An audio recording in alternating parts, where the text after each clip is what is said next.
Од утре целата територија на Република Македонија ќе биде во портокалова фаза, додека денеска портокалова фаза има само во неколку градови од земјата. Главниот град е еден од нив и во вакви услови важат општите препораки за заштита на работното место издадени од Министерството за здравство.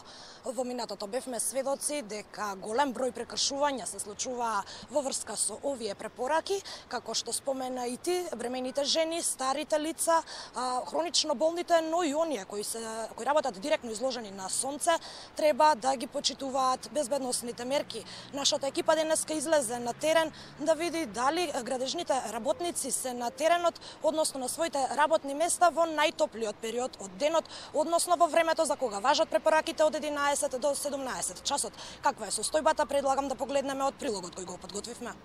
Во услови на портокалова фаза, дел од градежните работници директно изложени на сонце. Камерата на телевизија 24 во најтоплиот период од денот забележа работници на терен. Се работи на дел од објектите, но се изведуваат и градежни работи на дел од градските улици. Од трудовиот инспекторат велат дека денеска инспекторите се на терен во главниот град, Куманово, Велес, Дебар, Охрид, Ресен и Струга.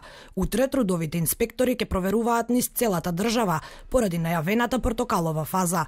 Последен пат кога државата беше во портокалова фаза, инспекторите за труд извршиле вкупно 97 инспекцијски надзори од областа безбедност и здравје при работа, а за 37 фирми е донесено решение за забрана на работа. Портокалова фаза низ целата држава ќе има и во наредните 3 дена, а Министерството за здравство веќе излезе со препораки за заштита на работниците. Во следните 3 дена од работни обврски да бидат ослободени бремените жени и лицата над 60 годишна возраст, додека сите останати лица при појава на било каков здравствен проблем веднаш да се јават кај својот матичен лекар. На работодавците им се препорачува да го реорганизираат работното време во насока на избегнување активности на отворено во периодот од 11 до 17 часот, како и обезбедување одмор под сенка и доволно течности на секои 2 часа.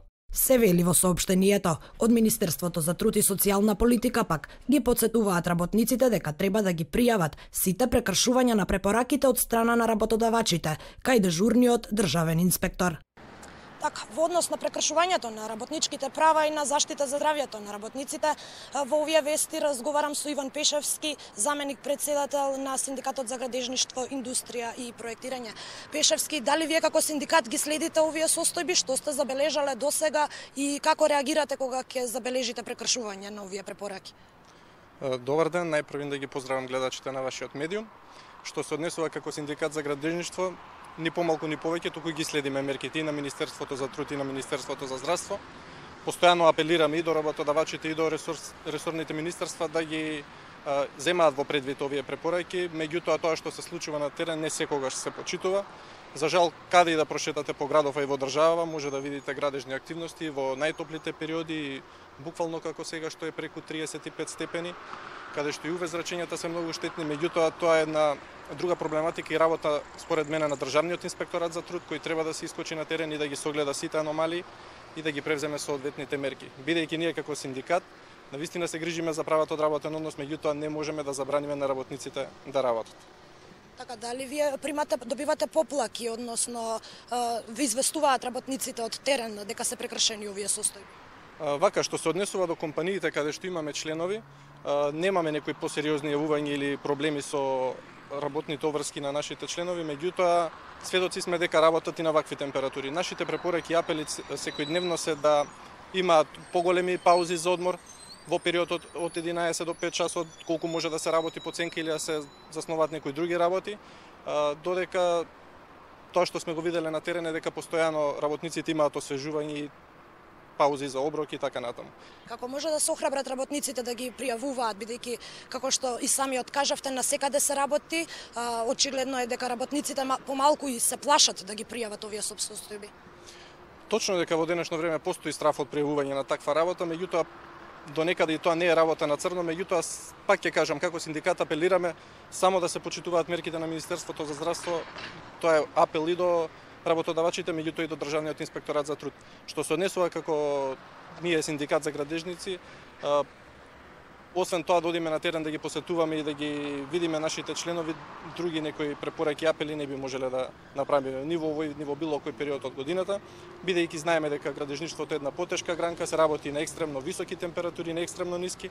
Затоа и како синдикат потегнавме една иницијатива за воведување на бенефициран стаж, односно да се промени правилникот за бенефициран стаж, бидејќи се работи за навистина проблематични работни места со висок степен на ризик и во енормно тешки услови за работа. Ја следиме состојбата, тука сме отворени за сите членови, за сите градежни работници што се во државата да се обратат до нас, па колку можеме да реагираме во соодветните институции. За крај, какви мерки, односно какви санкции сметате дека би биле најефективни во однос на работодавачите? Па што се однесува до работниците, пак ќе повторам дека они сами по себе не би можеле да го прекинат процесот на работа ни во вакви услови.